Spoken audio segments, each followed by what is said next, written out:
Great. Thank you, Aubrey, and good afternoon, everyone. Happy New Year. Welcome to 2025.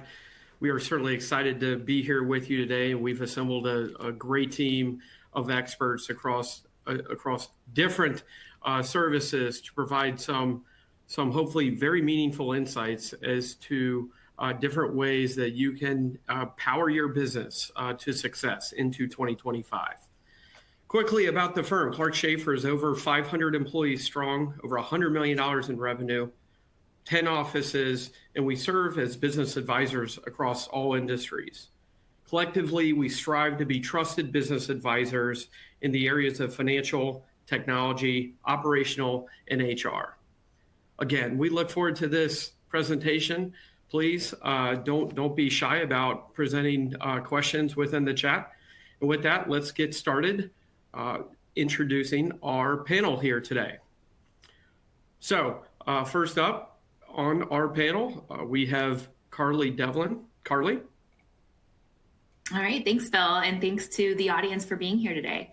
My name's Carly Devlin, as Phil said, and I lead the firm's IT risk and cybersecurity practice. At a very high level, I help clients with everything in the cybersecurity and also IT audit, risk, and compliance realm.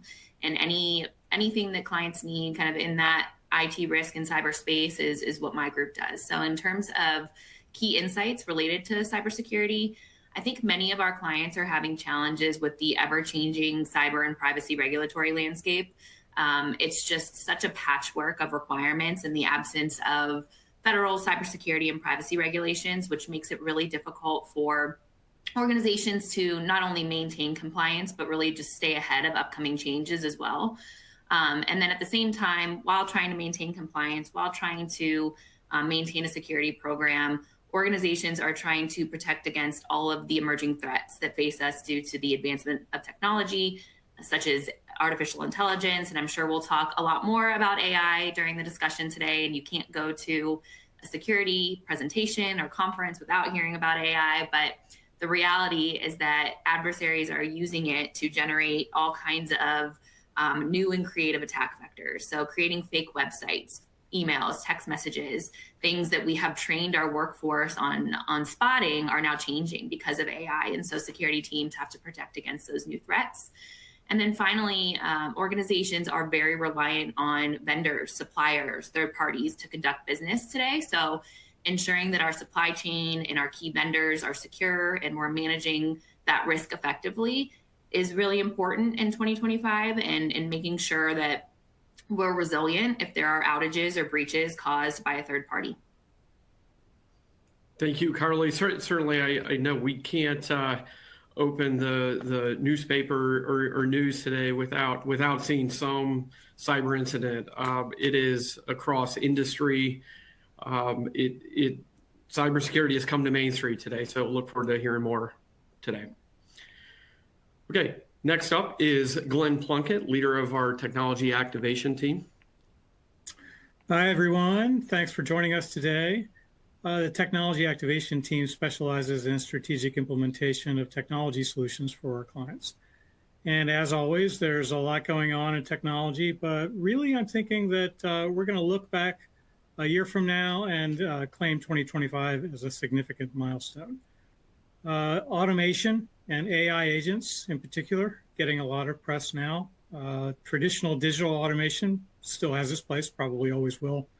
But AI agents combine automation with AI components and delivery technologies, which are set to move this automation strategy to the next level this year.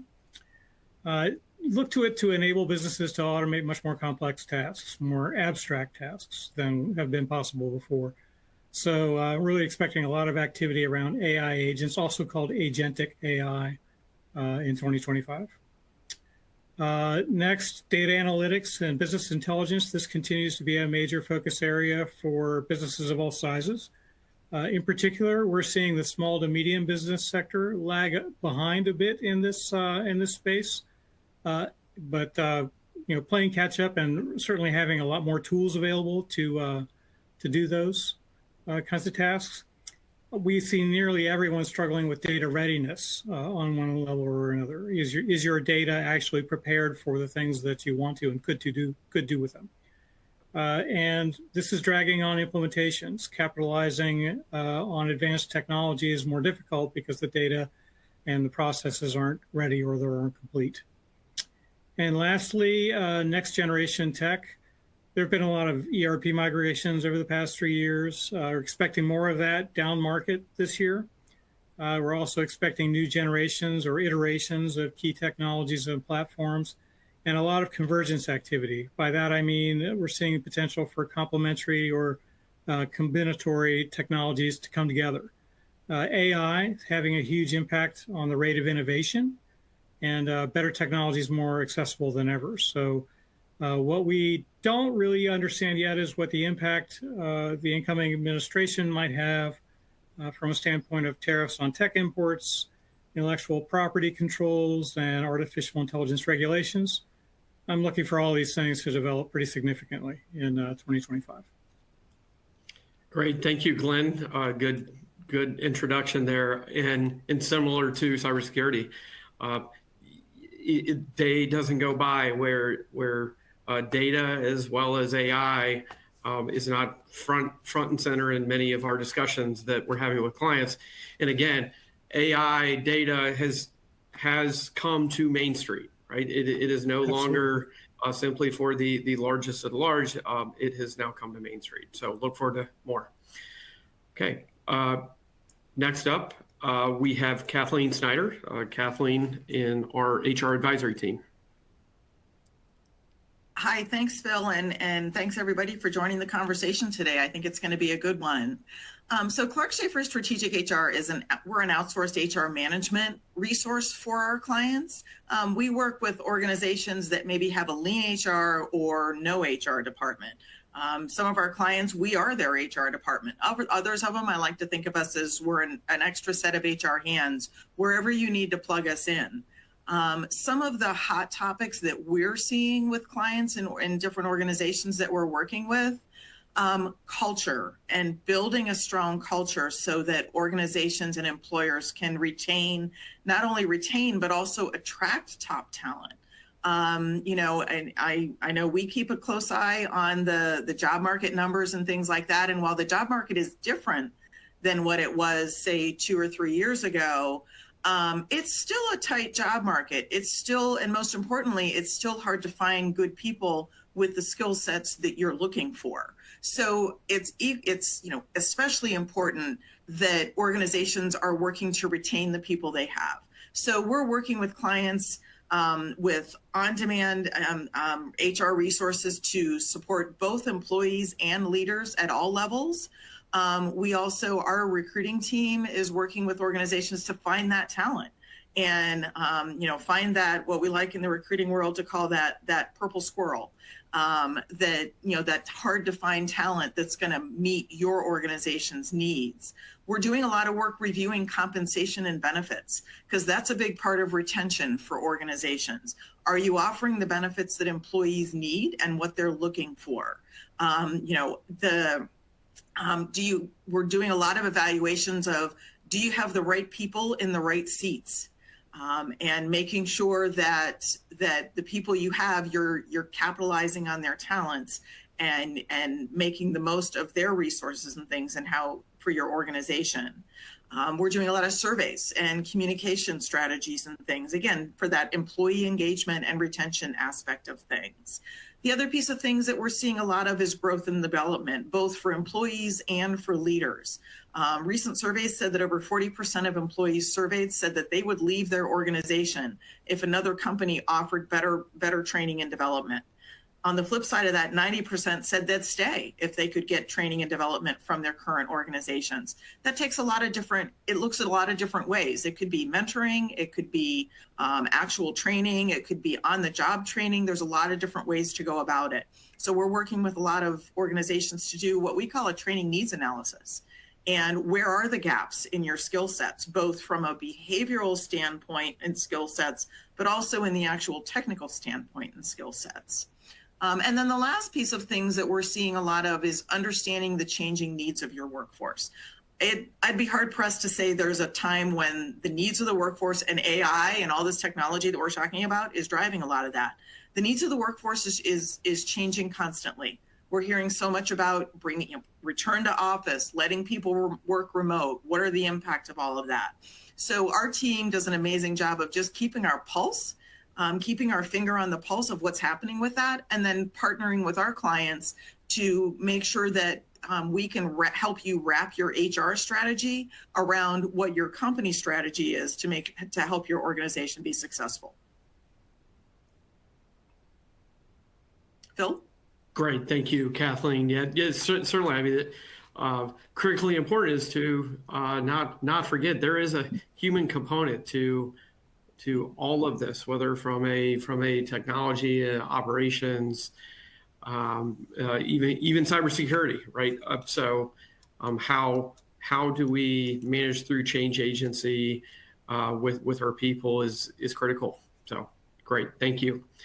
Okay, next up is Scott McRill. Scott leads our M&A and transactions practice here at the firm. Great, thanks, Phil. Happy to be with everyone today and look forward to some robust discussion. As I look at the pictures of my co-presenters on the screen, it's painfully obvious to me that I'm the old guy among the group, which, if you can't tell from my picture, becomes obvious when I tell you that I've spent almost 40 years in public accounting, but relevant to today is the last 25 years. I've done nothing but M&A work for buyers and sellers of businesses for the past 25 years. So I lead the firm's transaction advisory practice. We consist of a team of folks with a couple of fastballs, I would say. Financial diligence, tax diligence, and tax structuring are the main things that we do. You see the others on the panel. We also have expertise in the cyber and technology area, HR, and the operations area, where we can provide those diligence services to buyers of businesses. And occasionally buy-side clients will reach out to us for that type of help. Our focus has probably shifted in the last couple of years more to sell-side work than buy-side work. We obviously don't work for both the buyer and the seller on the same transaction. But my passion is to help entrepreneurial business owners not get taken advantage of in deals. And so we tend to focus a little more on the sell side than the buy side.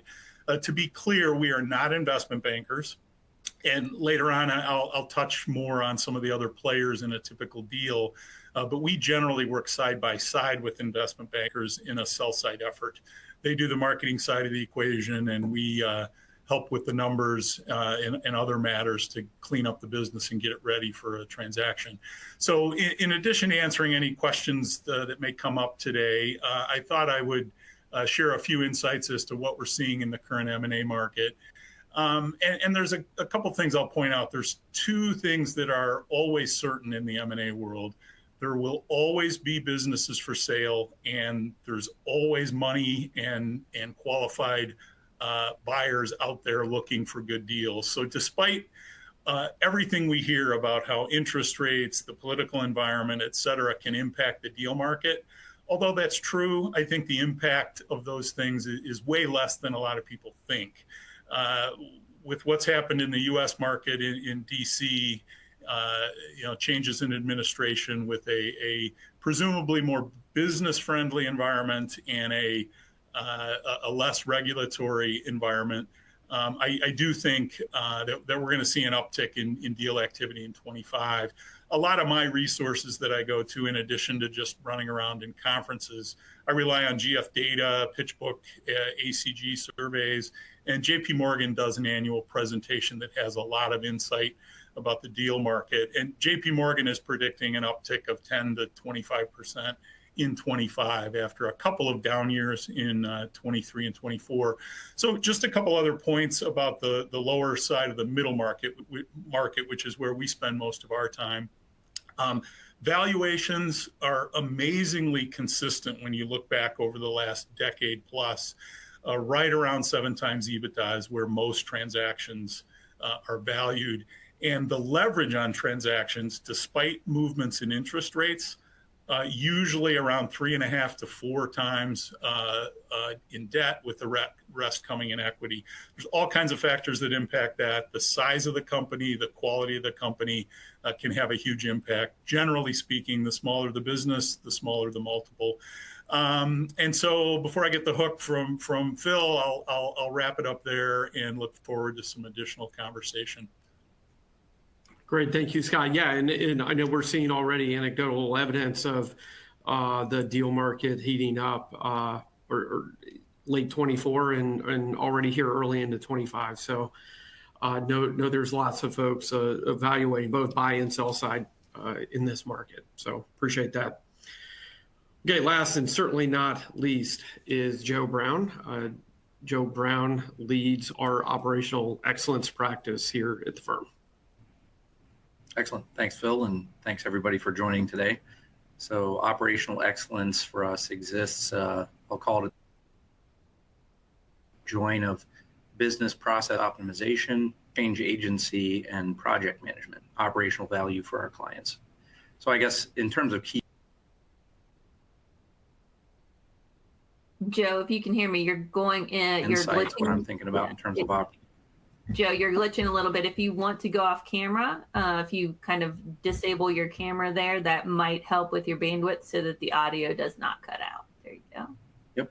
Okay. So I will be on witness protection for the rest of the, which is probably good. My wife likes to say I have a face for radio. So the space and operations that we think a lot this year, a few others, is workforce, right? So engagement and retention is a hot topic. And operations tends to have a lot to do with a large amount of movement as almost a competitive weapon in the talent space.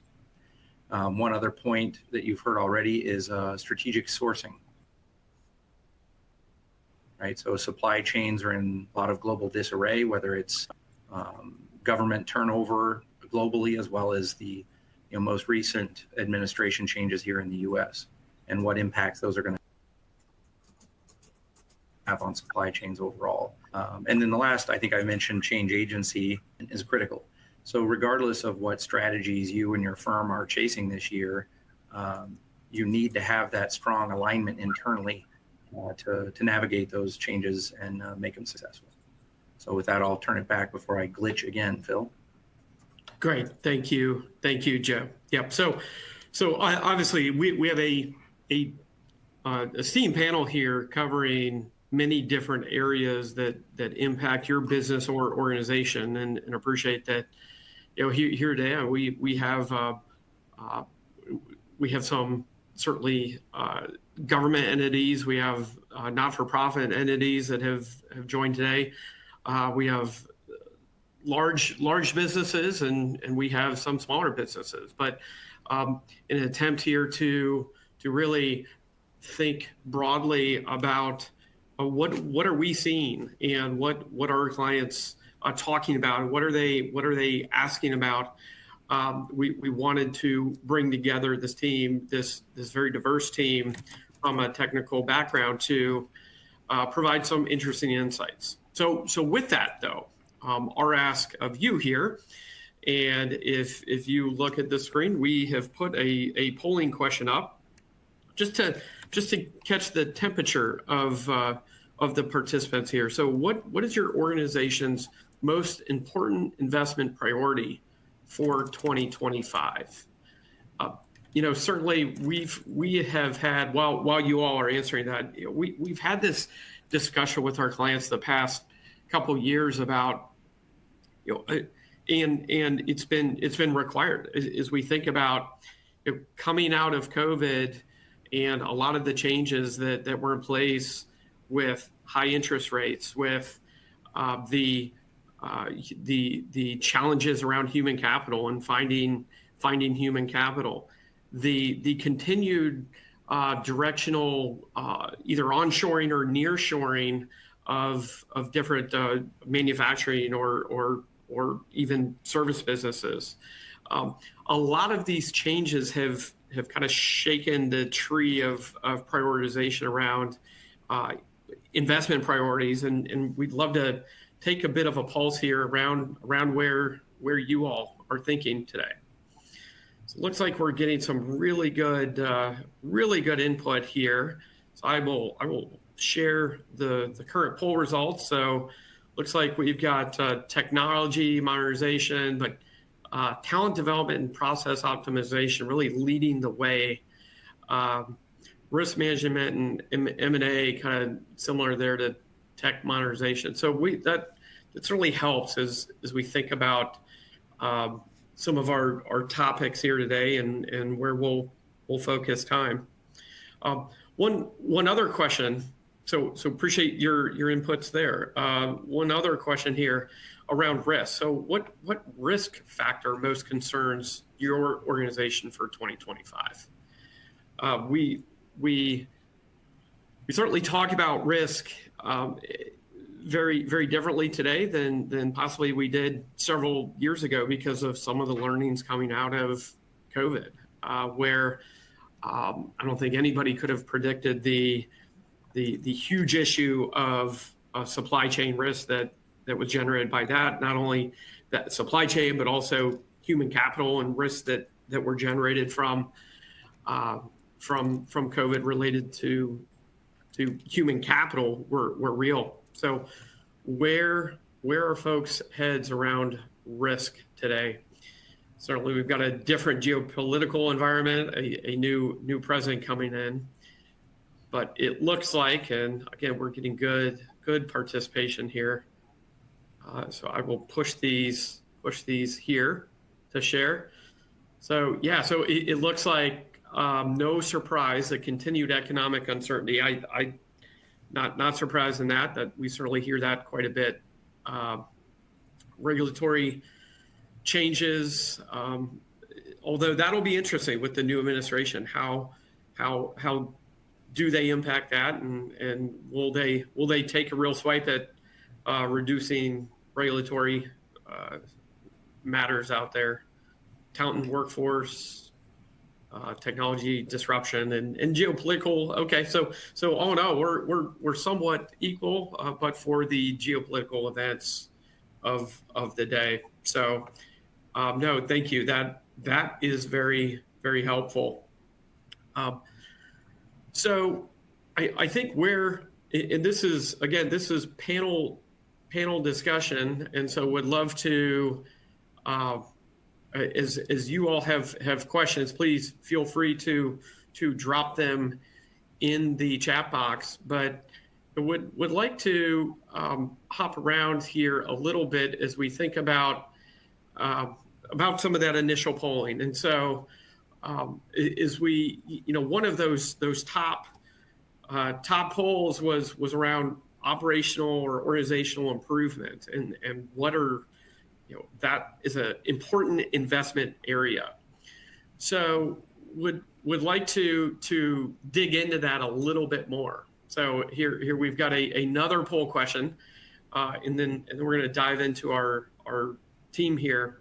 But which operational improvement area? Because again, this one hit the top. Which one is most important for your organization? We've talked about process automation and supply chain, growth enablers, cost reduction. So what is most important in that space? And wow, so we are getting some interesting, and Joe, so I'm gonna come to you here. It looks like some results are still coming in, but it's heavily around process automation, digitization, and performance measurement frameworks. So I guess what are you seeing from process automation and digitization as far as operational improvement goes? Well, I'm very excited, Phil, to see the poll results, because that tells me I have value in the world, Phil, which is always a good thing. And I think this isn't a huge mystery to me from what I see from a lot of clients right now. And I think the talent link to all of this too is seeing a lot of key workforce leaving, to retirement. And there's a lot of very competitive workforce dynamics right now. And quite a few organizations that we support are feeling that pinch in the terms of tribal or tacit knowledge leaving their organization and not really having a great handle on how their processes function today, and the ability to hand that off to new talent. I'm sure Kathleen could probably speak volumes about generations in the workforce concerns. We see that play out in this space too, where newly acquired talent has a very different barometer of success and often a very different approach to their lives and their work-life balance than maybe some of the legacy employees that are in that same pool. So I think these all combine with quite a few of the clients that we see today that drive process links to talent. You also mentioned automation, and Glenn, Carly, others have, and I think you made the joke, you can't open the paper without looking at AI. And that automation pressure is showing up across the board to clients now, where they're feeling the pressure even at the middle and lower end of the market in terms of size, to get on that train and make their business processes more, better, faster to keep up in a very competitive, dynamic market segment. So I think this is all very true to me. Yeah. So Joe, actually, really interesting question coming in here from the audience here. So, I know I have organizational issues, and I know that I want to focus on process automation and digitization, but where or how do I get started is the question. So I think is that that jumping off point. What advice do you have as far as getting started down that process automation journey? I think in terms of just like nascent beginnings to continuous improvement thinking, is a problem well stated is a problem half solved. So I would start off with problem statements, probably not too many to begin with, but make sure that those problem statements resonate with your organization and they are directed at your market. If you can get a couple big problem statements like that and then apply, at their most basic, most continuous improvement methods, follow the scientific method, right? The scientific approach. What is your hypothesis to a solution? What is your next incremental desired state? And how can you start to experiment for success? And a benchmark solution for that is the Toyota Kata system. If people have played in that space, it's pretty simple. It's like, hey, this is my goal. It forces you down some of Glenn's tracks around data, right? What data do I have that can describe my current state? And then what can I do to engage my current workforce in understanding that process and how to achieve my next incremental success? Those are often really good starting points. In fact, just finished 6 months of work with a biotech company that was having a similar challenge. They wanted to start off their journey to new and better futures, but really were struggling how to get there. And so I think that Kata approach, or that high level problem statements to solutions, is a really good beginning. And in the case of that client, they started building out better data in terms of their quality management system and KPIs, and what gets measured gets done over time. But they weren't there yet, right? They didn't really have that high-end dashboard view of business intelligence. And so starting off with more basic problem statements and going with the team to go see it the way it is today was highly valuable to them. So that would be my advice.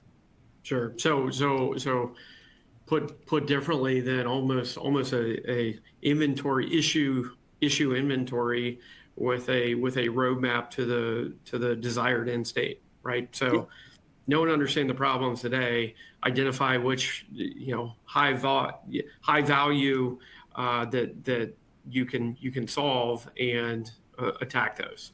So that's a great point. I guess with this though, it's part of process automation and digitization. Glenn, I'd like to pull you in here, because often I resonate with this organization that said, look, I'd love to get started. I know I have issues. What are the things that I should get started with? I'm presuming that there's embedded therein is possibly some data integrity or some data issues. And so I guess where are you seeing the start of this process automation digitization journey from a data standpoint. Yeah, from a data standpoint, one of the issues that we see very commonly is an organization has siloed data. They use multiple systems for different parts of their work process. And for example, let's say you have CRM in one system and ERP in another. Those systems don't connect. And so if you want to get a full picture of information, you need to go to both systems. You could do that, but even though those data are separate, they're related, right? They represent your customer journey, for example. And so we see a lot of benefit from organizations looking at how do you holistically combine data in a way that is meaningful for your organization, right? So if you haven't taken a look at what that entire customer journey of inquiry to conversion actually looks like, and how what the things that need to be true are, what the consistent journey, the ideal journey for your customer looks like, then you're missing out on business intelligence there. I talked a little bit about this at the beginning. The data estate, the entire landscape of your data, represents your readiness for any particular technological effort. It can draw on your velocity for getting those things done. How quickly you can convert from one system to another. How difficult that is, and how costly, frankly, those efforts might be. And it all comes down to data, because digitally, all we're doing really is moving data from one place to another. So if that data is not adequately representing what you want it to represent, if it's not properly governed to be able to serve your purposes securely and only do the things or enable the things that you want it to, then you have those issues that are really outside of the technology itself, but that we tend to blame on technology. So getting all of those Ds, all those data cultivation, data governance, data transfer and pipeline, all of those things together so that your data ultimately represents a digital twin, if you will, of your business and the way you want to look at it. That all has to happen before you can pull the trigger on some of these advanced technologies.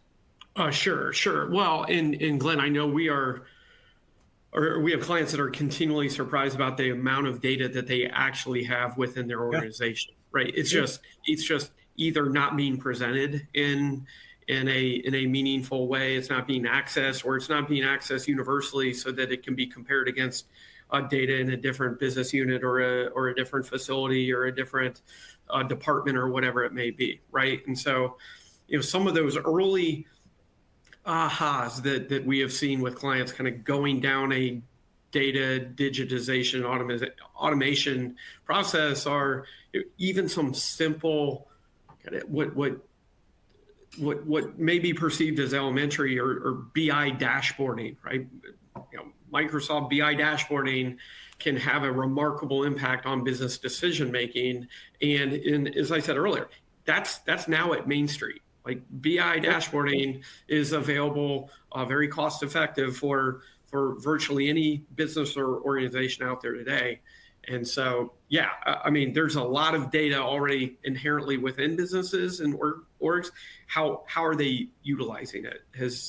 So it's been fun to watch as clients have actually taken a shot at a data journey and some of the insights that they're able to gain. But Glenn, you did mention some of the other considerations of data. And Carly, I know you spend a lot of time in this space from not only from a cyber but from a governance standpoint. And if the data isn't properly either guarded or the governance policies are not in place, real issues pop up. And I know we saw one earlier this week with a cloud provider to K through 12 schooling, and that's created havoc for millions and millions of students across the country. Yeah, and I mean, especially as we talk about not knowing, where data is throughout the organization, I immediately think of the challenges that my clients have from a privacy perspective too. I talked a little bit about the regulatory landscape and how, it's a patchwork right now. And so as of, I think, January 6th, there were 19 data privacy laws signed, most in effect, some going into effect. I think there were like 3 or 4 going into effect January 1st of 2026, but all for different states within the US. And so as we think about, our clients and all the different states that they're operating in, understanding where that data is, and how it's being used, what's being collected, and then having the processes and controls in place to be able to comply with those privacy requirements is huge. In our local market, Kentucky has a new privacy law that's going into effect on January 1st, 2026. And so we are helping a lot of our clients prepare for that. But yeah, it all goes back to data governance, because if you don't have a good handle on that, we can't protect our data adequately from a cybersecurity perspective, but then we also, need to make sure that we are considering privacy as well. I'd like to weigh in sure. on the talents. I'd like to weigh in on the talent side of it too, because all of the data management and everything, but there is absolutely an aspect of the people and making sure you have the right people to be able to be diligent about all these privacy requirements and data requirements and things like that. And then the other piece of that is also what are your leaders like? Are your leaders able to lead effectively to guide your organization to meet all of these concerns and to be able to thrive as an organization? So that comes into play a lot. Joe mentioned the generations piece of it. Yes, managing the different generations certainly presents challenges. I hear from a lot of leaders at all levels, but sometimes these younger people, the Gen Ys and the Gen Zs, those that we often refer to as millennials, as of 2025, yes, that's today, folks, they make up 75% of our workforce. So, our leaders have to be able to lead in such a way that you can build these strong teams with the workforce that we have. So that's a big piece of it, and have that internal HR support to be able to be the backbone for all of this with regard to your people. We're also seeing a lot from the hiring perspective. Yes, the talent pool is different. Yes, it's not quite as tight as it was, but those that are in the talent pool, a lot of employers are finding don't necessarily have the skills that they need. So there's a lot of aspects from the talent perspective in order to meet the process automation, the digitization, the privacy, the data management and everything. You've got to have those skills. So we're seeing a lot of organizations work on the reskilling and the upskilling of their current employees to be able to meet those needs. So HR is definitely playing a significant role as we move forward into 2025 and meeting all these challenges and things that we're talking about. Sure, absolutely. Kathleen, you're 100% right. I mean, you cannot remove the human capital element from any of these issues at all. Great, thank you. No, good discussion. The one other, before we move off this topic around operational improvement that is most urgent for your organization, I do want to highlight this. It's interesting, Jai. We've got cost reduction initiatives kind of going up against growth enablers, right? Which are a bit of opposites in many ways. But as we think about, because we've heard this over the past several years around cost reduction initiatives, I'm sure that there's in some organizations there's not a lot of meat left on that bone, but clearly over a quarter of our audience here is still focused on this, is what are we seeing around successes to get started down that cost reduction path? Or I'll ask in this, possibly after several years of doing it, if there is not much left on the bone, what is the next path to go from a cost reduction standpoint? Yeah, so I think that's a fascinating question, and I'm equally fascinated to see both of those pretty close neck and neck, right? Growth enablers versus cost reduction, because we see a lot of clients that begin the concept of a lean journey or business process optimization with cost reduction in their mind, but you can't cut your way to growth, as we've probably all heard and know. So you kind of have to balance that. And our enterprise approach we recommend to a lot of clients is keep a balanced view, right? Look at inquiry to order, look at new product introduction in many ways just as strongly, or new market acquisitions just as strongly as you do controlling cost in order to cash or procure to pay. We've also heard about supply chain a lot here. So I would contend if you're looking at cost reduction, make sure it's a balanced view. Look at your total cost of productivity. So total cost productivity has to account for your overheads, your material, and your labor. And depending on where you are and what segments you might operate in, that equation can change pretty radically.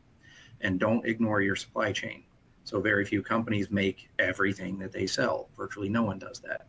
So how are you coordinating that activity across your partner suppliers or service partners, so that the value you're bringing your clients is being done at a high quality, but at a low cost.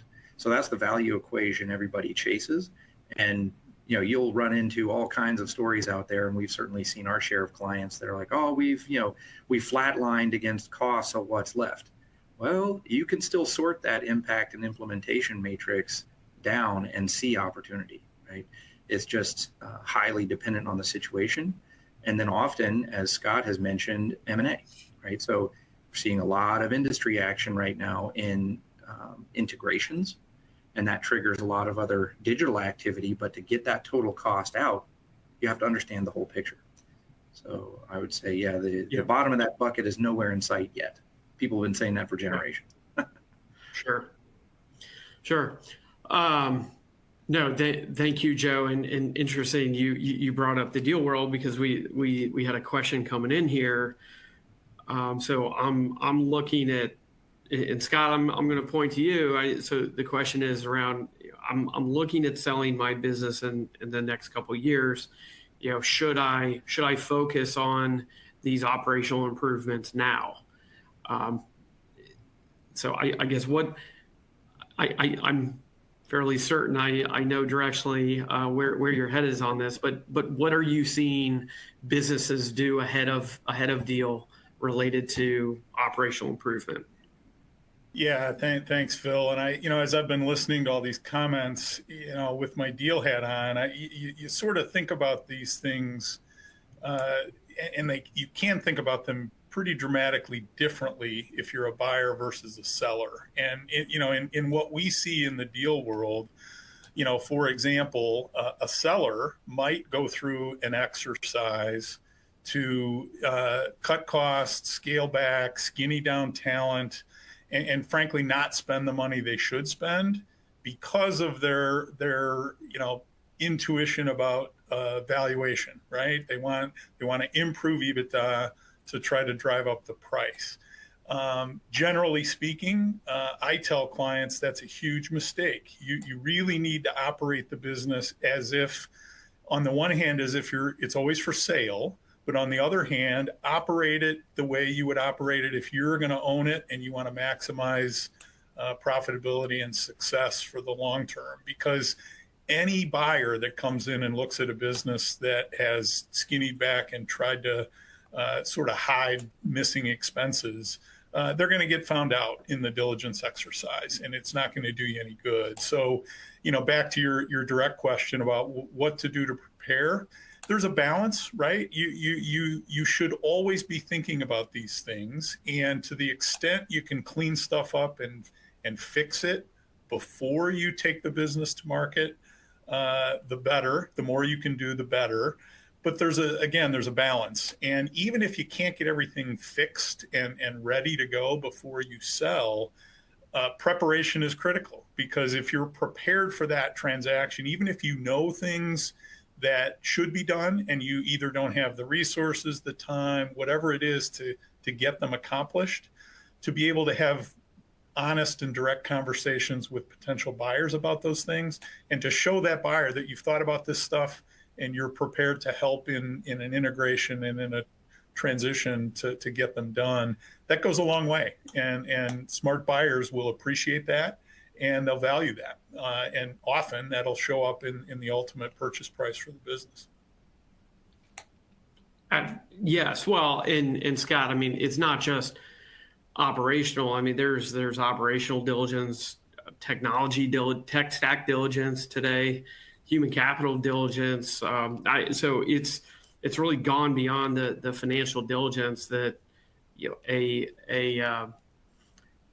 very advanced buyer is evaluating in a deal. Yeah, there's no question about that. And for years I worked directly for a lot of private equity firms, and think of them as professional buyers of businesses. That's what they do, right? They raise a bunch of money, and their job is to put that money to work by investing individually in companies. And accounting firms traditionally have focused almost exclusively on financial and tax diligence. But as accounting firms have expanded their capabilities, some buyer clients love having sort of all the help in one place, but not all.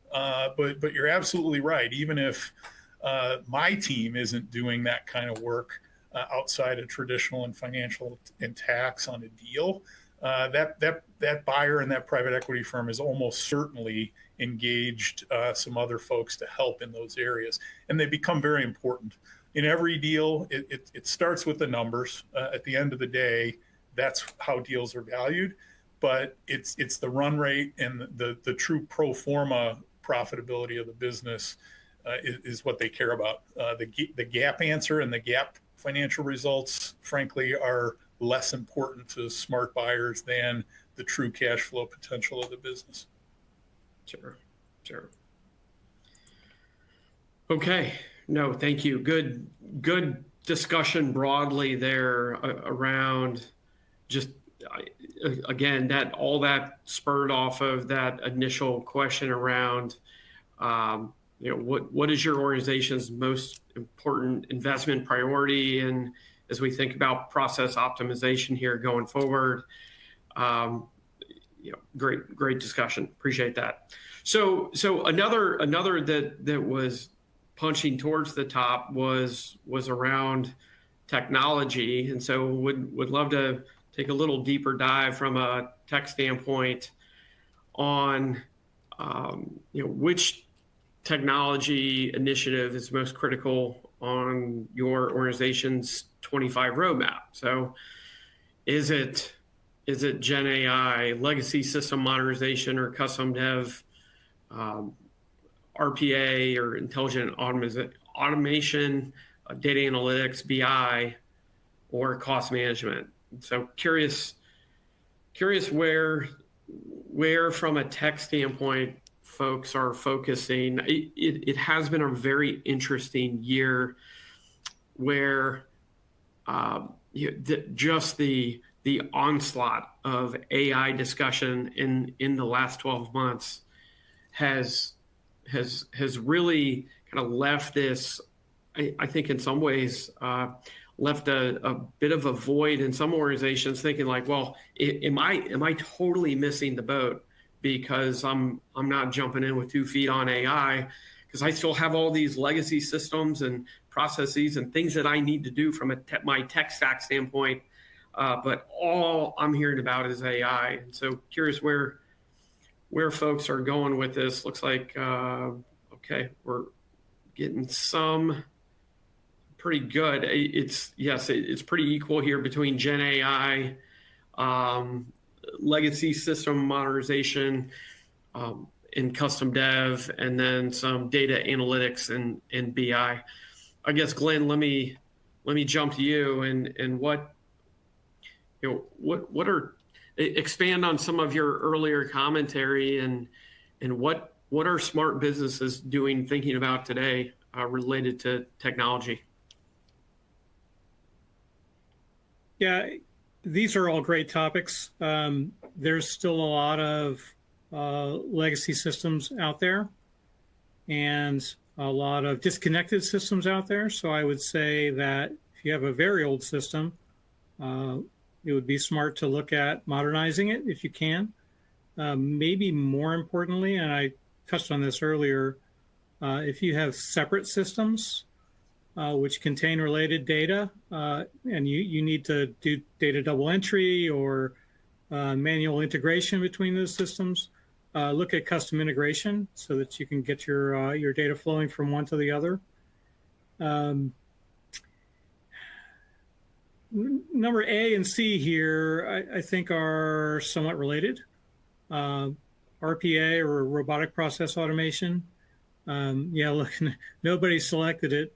Interestingly, intelligent automation is an AI technology, and a lot of the next-gen automation packages out there are going the AI route as opposed to a more standard RPA route, which I also said, in my intro, RPA or traditional automation still has its place, but a lot of things are moving toward AI-based decision making. The reason being, there's a lot more capabilities there, right? So now we can tap a combination of capabilities. Let's say large language models, retrieval augmented generation, which is where an AI goes out and finds data on the internet for you. And something like text to speech or machine learning that allows the AI to learn from the data or allows you to interact with it. If you combine all those together, you have a really robust and strong automation potential. That's what's being termed this agentic AI. And agentic AI also combines like a delivery technology. A lot of these technologies really aren't new, but the ability to get your hands on them and utilize them for your data used to mean we had to build a lot of external technology around it so you can get data in and out and effectively interact with it. AI agents are revolutionizing that. But again, I'll touch on data because if you don't have your data in a really actionable and clean state, it's really the old garbage in, garbage out analogy. But now it's times 10, right? So if the question you want is how many quotes did I send out to customer XYZ last month, and that data lives in 2 different systems in your environment, and your AI goes and gets the answer, but the answer is different in each system, well, how do you know which one to trust? How do you know even a mistake was made, right? So unless you've got real good data integrity around those things that are important to you, you're going to continue stumbling over it. And in fact, your people are already stumbling over it, right? They're already suffering from an inability to know the right answer or get to the right document in the right place or the current version of a document and make decisions effectively based on that right data. So you can't expect the technology to fix that, right? You need to fix that. Yep. Glenn, we're in, I think, somewhat related as we think about this selection, this kind of tech selection standpoint. We're getting a question around, are we seeing a change in how organizations should measure ROI on technology investments? With AI, for example, how has there been any shift, or is it kind of the traditional ROI model? The traditional model still applies for the most part. I mean, we're looking at it the same way. It's amortized expense over time for hardware and software. What is perhaps new and more impactful is today we can look at it in terms of how does that affect my productivity, whether it's profitability or number of invoices processed or whatever the process is. We can get much more granular around how our technology implementations produce results in our organization, and even do that in preparation for the expense as opposed to in hindsight. So again, that's kind of a data analytics exercise, but also a lot of it is coming from our experience and our level of comfort with these kinds of transactions and history, right? We're growing much more sophisticated. The tools we have to be able to do those kinds of analyses are more sophisticated. So what I'm seeing is more of an interest in, okay, I know how much it costs, but what is those soft benefits? What is that paying me back in terms of how I can run my business better? How I translate that into competitive advantage, or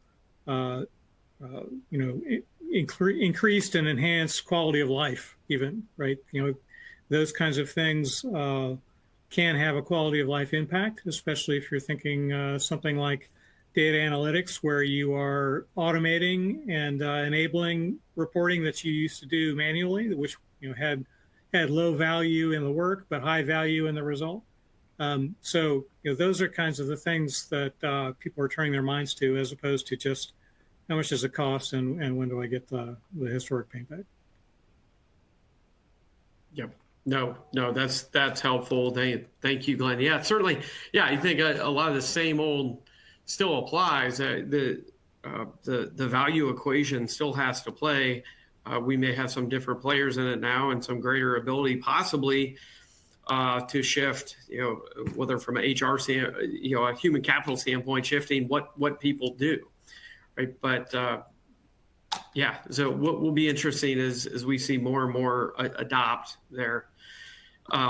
Staying in the world a bit of technology, I do want to jump to cybersecurity and get a poll here up around top cybersecurity concerns for 2025.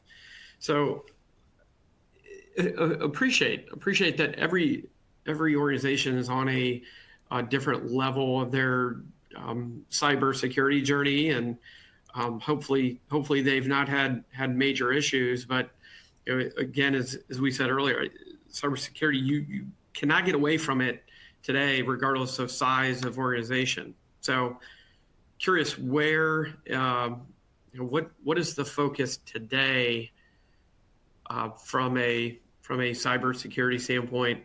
I guess, Carly, as we're waiting for,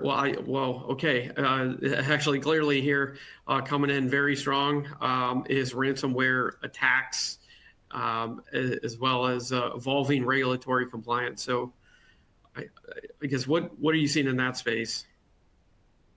Yeah, so the ransomware attack ones is definitely an important concern. And I think it probably speaks to a larger concern around just incident response in general, right? When there's some sort of security incident, how should the organization respond? And I think, a lot of what we're focusing on with clients is how can we improve incident response plans? How can we make sure that they include specific playbooks on, step by step, if it's this scenario? So ransomware, for example, how are we going to deal with that differently than we would a different security incident? And what are the key decisions that need to be considered as part of that response? And so, for ransomware specifically, there are so many different decisions that need to be made. And so things like, will we pay ransom? What's our stance on that as an organization?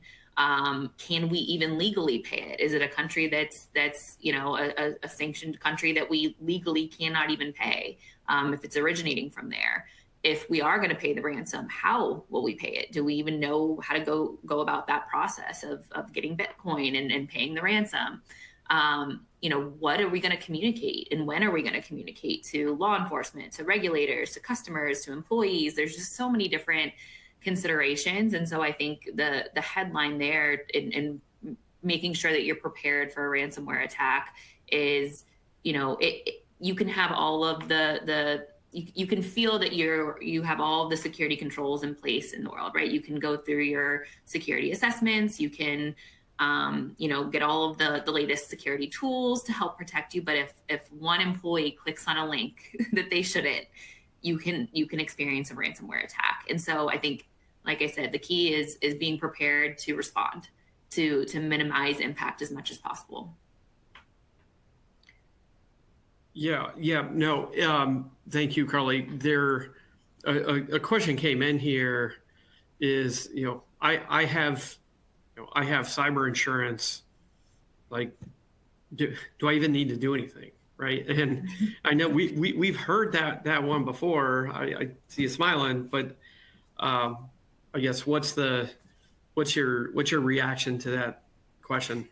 Yeah, so you do. I mean, there are so many different considerations when it comes to cyber insurance, and coverage is different in every policy. There are some things that aren't covered. If you look at the small print of the policy, again, depending on kind of where the attack is originating, that comes into play. And likely, there's certain things that will be covered, certain things that won't. From a monetary perspective, getting that money back if you've paid, there's all sorts of considerations. But the other piece of that is, your cyber insurer is going to know what you did to try to prevent something like that from happening. And if you can't show that you have, the appropriate controls in place, or that you prepared, or that you attempted to prepare for something like this, that's going to impact the cyber insurance piece as well. And even from a policy initiation perspective, cyber insurers are getting much more detailed in the type of information that they want to see, for in that origination process. They may be looking at things that they didn't look at in years past, related to kind of what you currently have in place. Sure. Well, and I equate it to my home personal insurance, right? So before my home could get insured, the inspector came out to make sure that the safety, the tangible safety features of the home were in place, right?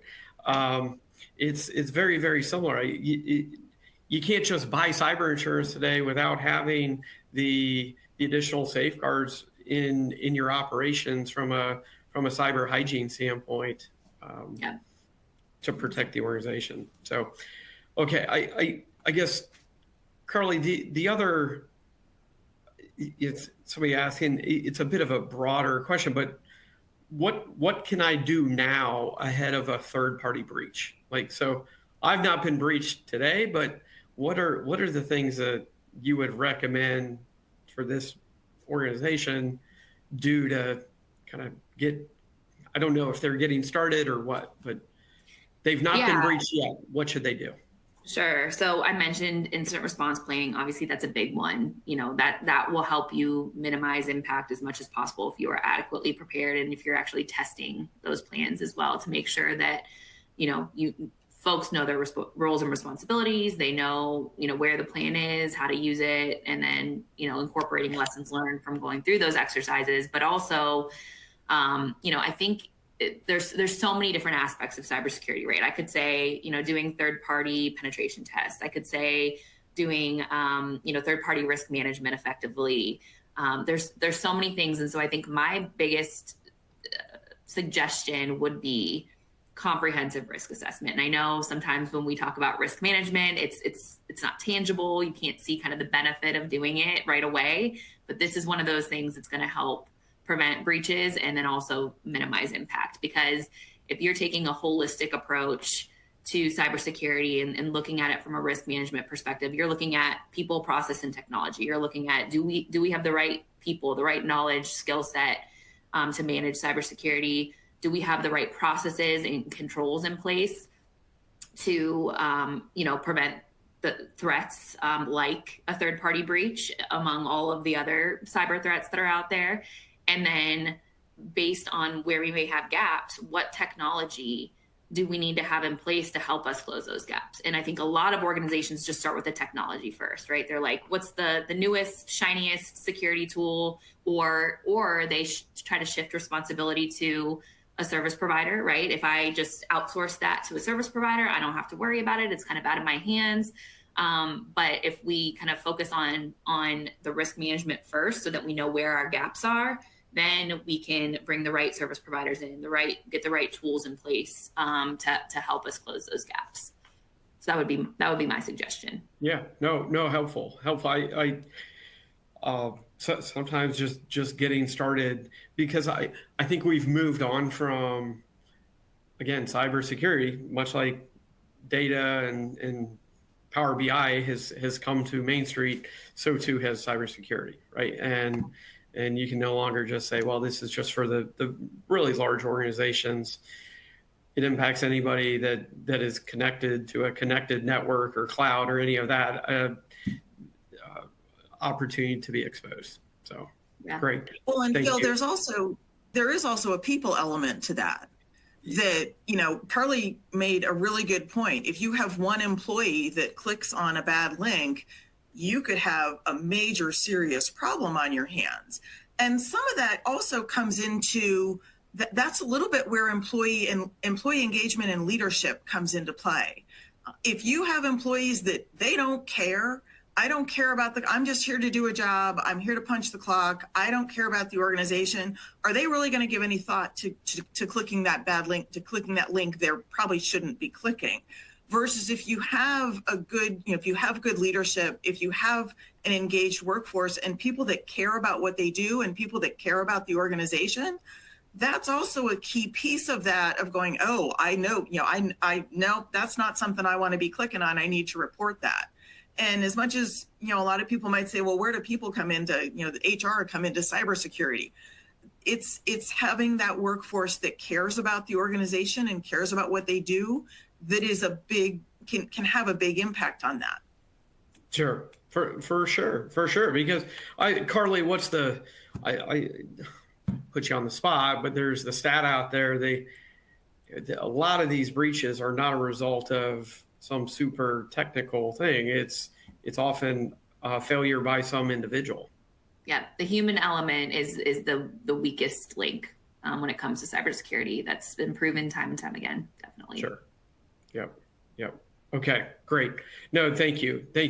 Let's shift gears here a little bit, and Kathleen, head into the human capital world and do another poll here around HR priorities. So what is your organization's top HR priority for 2025?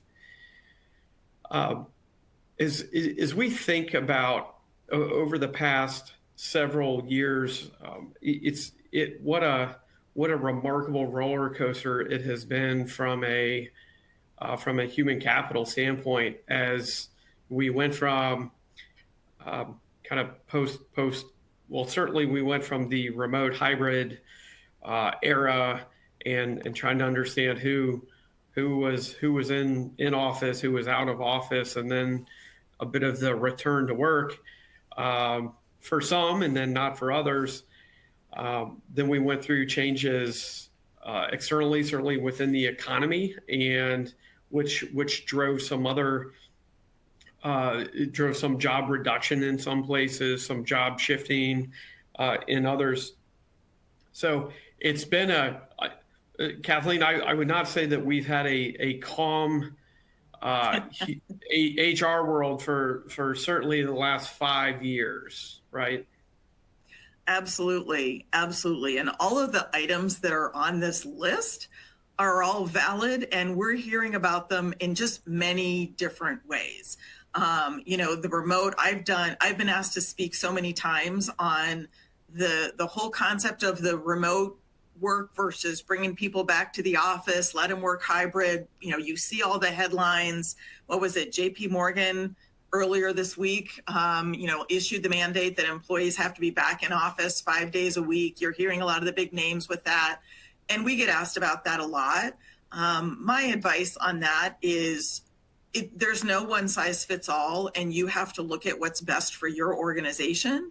but you also have to look at that risk perspective of what are the chances of employees just leaving, or what is that doing to your employee engagement? What is that doing to your employee satisfaction? I know there's a number of organizations, and I'm even hearing it out of the federal government, well, if we bring everybody back, that'll get rid of some of the people we don't want. Well, it might, but you also might lose some of your best people. Are you ready for your rock star to say, I'm not coming back to the office? So you have to look at that and look at really the impact on your organization. The skills-based workforce planning, that's a lot of that upskilling and reskilling. Kathleen, let me hop in here, because it's really interesting as we got the polling coming in, and I'm gonna put it up here. This is with nearly half the audience here. Look at that. It's that is interesting. A couple of years ago, that I would think remote hybrid work would have been at the top of the list, and today we're at the employee experience and retention strategies, along with development opportunities for employees and leaders, right? With the others kind of being also ran. So, and I'll say I'm going to give a kudos to those that are on the call that this is where your attention is that employee experience and retention strategies and the development. Because that's a great place for your attention to be. It is so much about keeping the people that you have, and how can I, looking at your organization, do I have the right people in the right seats?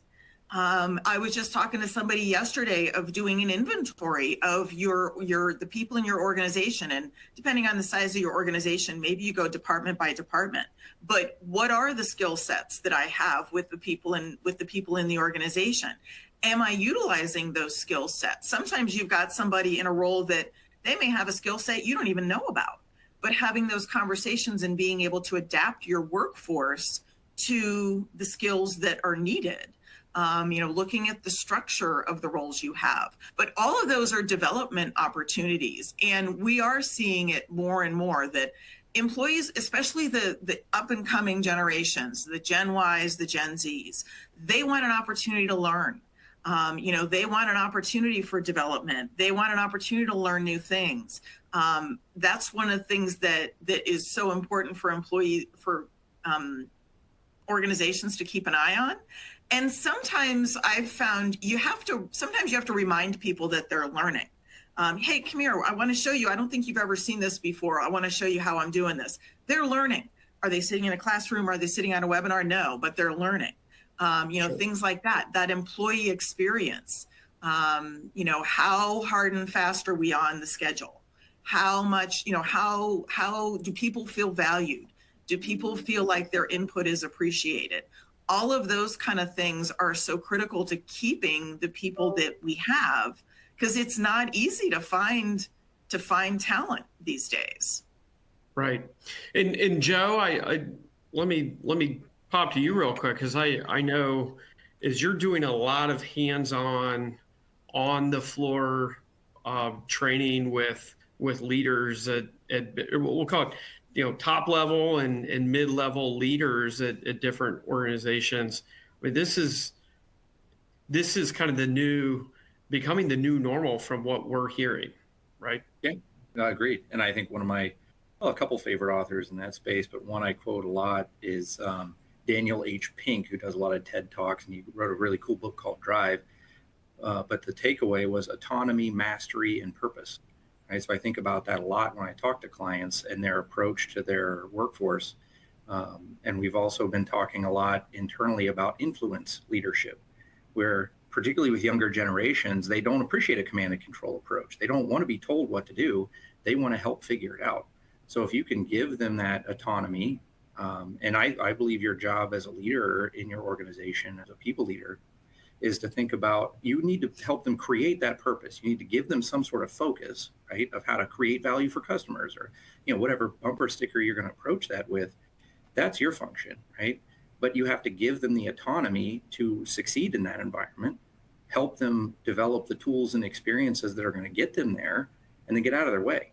So help them give those opportunities, right? Give them those opportunities to build the mastery that helps you solve a real world problem that's going to advance your business, right? So I think about that as autonomy, mastery, and purpose.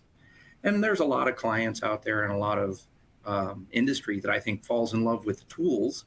Okay, the tools are just that. It's a screwdriver. So pick the right one, right? Your workforce is generally going to respond much stronger to their ability to grow, right? To solve a problem that makes sense and has a strong why for them. The how you'll figure out along the way. So I guess that's kind of my answer what I see a lot in industry is success comes from that autonomy, mastery, and purpose kind of summary, right? How do you help create a purpose, align people, and then get out of their way? Sure. Okay. And that takes a special leader to be able to do that. Not every leader does that. And that's what we've been talking to clients a lot about, is recognizing the influence that your leaders have on your employees. Employees, there's so many statistics. Employees don't leave companies. Employees leave their manager or their leader or their direct leader. And just recognizing that you've got to make sure those people are in a position to lead. And like Joe said, to empower employees to learn and to do their jobs. Sure. Kathleen, we're getting a question coming in here from a business around how do I know what training and development is needed for my organization? We're getting that question a lot. I just spoke with someone yesterday down in Houston, Texas, asking that same question. There's a number of different tactics that you can use. A lot of times we'll recommend what we call a training needs analysis. And maybe it's looking at, it starts with looking at the positions you have. Are the positions that I have structured in the best way? Are they optimized? We talk about optimization of things. It's also optimizing your people. Are the positions structured the way that the organization needs them to be? Then, do the people in those positions have the skills they need? So that's one way to look at a training need. We'll also look at performance reviews. Are there common themes coming across in performance reviews that might be indicating that employees or a group of employees, a department or what have you, may need some training? Do you have complaints coming in? Are there complaints that are you getting complaints about, or is there a trend in those kinds of complaints? And then it's also looking at the leaders that you have and what are you hearing from your leaders? If you have a leader that is getting very frustrated with their employees and things, maybe your leaders do need some training on how best to lead their people and to be that kind of leader.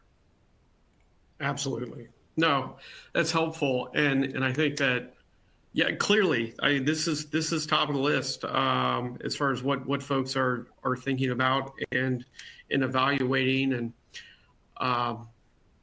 And I imagine there's components in the other discussions, technology. Kathleen, you brought up cybersecurity. There's no lack of areas for training for people today. So perfect, good. Well, hey, in our last couple minutes before we do a round robin quick wrap, I do want to hit on M&A and evaluate what is the M&A? And I appreciate we have some not-for-profits, we have some government on here, but please bear with here. What is your organization's M&A outlook for the next couple years? Do you expect to be a buyer, expect to be a seller, plan to sell certain assets or divisions, looking for growth, capital or a minority investor, or no current M&A plans? So Scott, while we're kind of waiting for a critical mass of these to come in, I guess expand a bit on some of your opening commentary from an M&A standpoint. What are you seeing? I know a popular question is what's the deal team really look like, and what should it look like? Yeah, happy to do that. I think, given the audience here, I expect probably not a ton of activity expected from this group, but we'll see how the poll comes in. But, what I'm, the deal team that should be involved in sort of a perfect world in any transaction includes, I could selfishly say that the diligence guys are the most important, but honestly, they're not. Virtually every deal, the numbers matter, the profitability of the business matters very much, and that's how most deals are valued. But if you think about all the other players, you've obviously got a buyer and a seller. You generally will have an investment banker or a broker, and there's a distinction there. An investment banker is a more professional seller of the business that runs a professional process. A broker is more of a listing agent. So brokers are all about number of transactions and volume. So they'll take almost anybody as a client, post the business somewhere on a website for sale, but they really don't put a ton of effort into it. Then you've got all the diligence providers, financial, tax, operational, IT, all the other stuff we talked about. But the other two key players are a deal attorney and honestly a wealth manager. And I'll talk about the deal attorney first. That's not or should not be just your regular corporate lawyer that maybe is your uncle or your brother-in-law that's helped you in the business for 30 years with contracts and those sorts of things, but a professional M&A attorney that spends their time just doing nothing but deals. And the wealth manager is the one that's often overlooked. And this applies pretty heavily in the sell side work that I do. I really try to get business owners to make sure they've got a solid wealth advisor on board to help them figure out not how much they kind of want to sell the business for based on all kinds of factors, but what do they really need in order to achieve objectives for the rest of their life. And, I jokingly often say a psychologist is sometimes needed with sellers to make sure they're really ready to let go of the business. That's something that often gets overlooked. So, yeah, Phil, I see the poll results here. So there are some active buyers out there. That's good. You should benefit from a pretty robust 25 environment. And with lower interest rates, hopefully you can get a little bit better debt leverage on transactions. No, that's great. From a buyer standpoint, obviously that's a larger population on here. What are some buyer best practices that you're seeing out there in evaluating businesses today? Again, compared to 5-10 years ago, what's changed?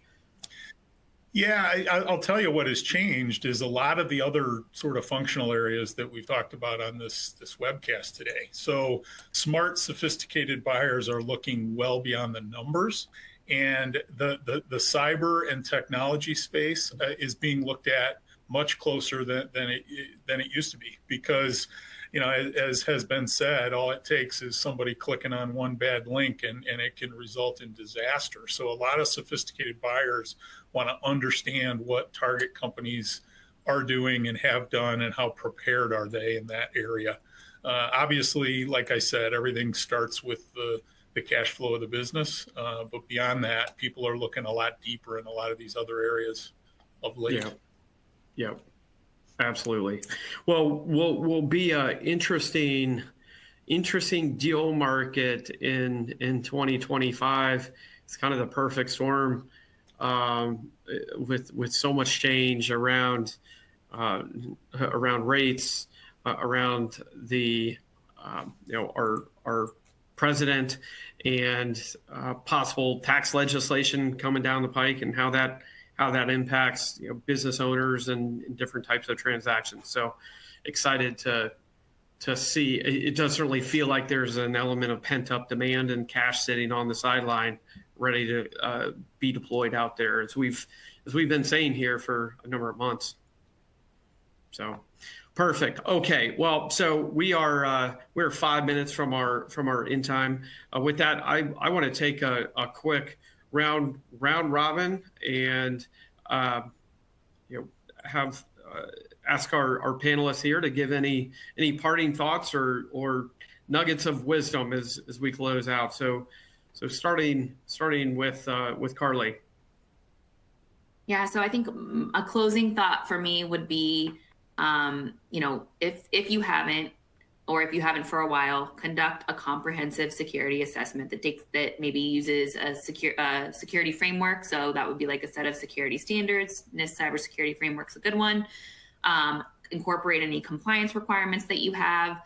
Understand what controls you have related to those things and where your gaps are, and that'll help prioritize, because every single organization is different in terms of what their top cybersecurity concerns and priorities should be.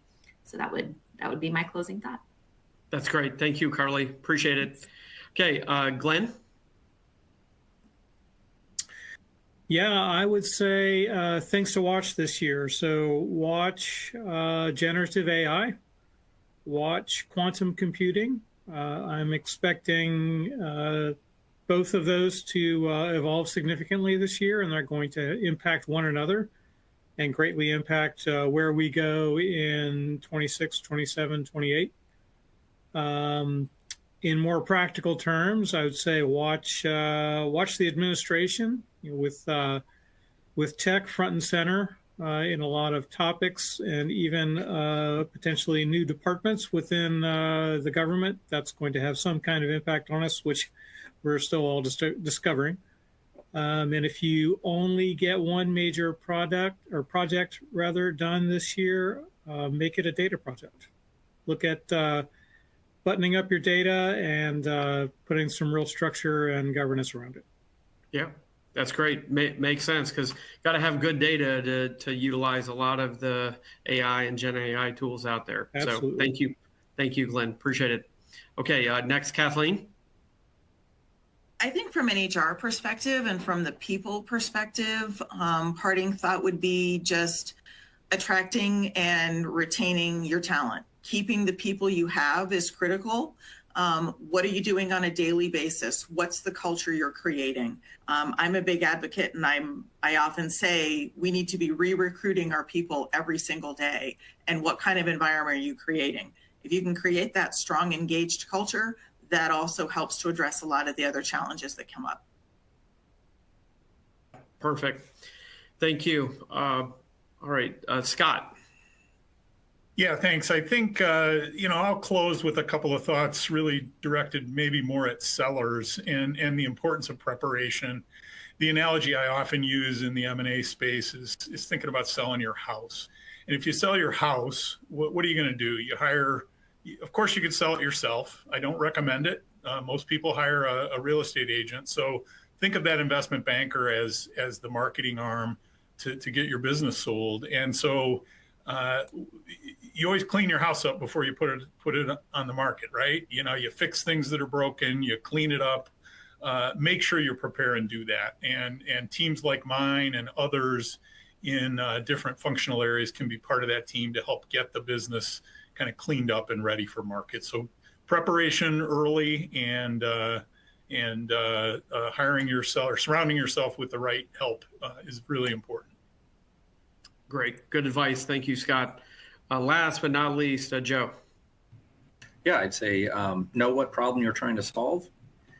Make sure that your team, all the king's horses and all the king's men, are prepared to do something constructive about it, and then keep score.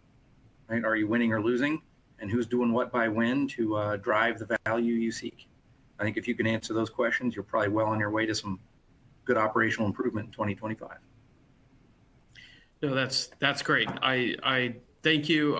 I want to thank certainly all the participants here for joining us midday. I also want to thank our panelists here. I thought it was a great discussion. We covered a lot of ground in an hour and a half, so it was fun. And appreciate all the input, questions. I know there were some that we were not able to get to here. We will attempt to reach out to you if we can answer your question. But on behalf of Clark Schaefer, I appreciate the time. Thank you very much, and we will see you during the year. Thank you.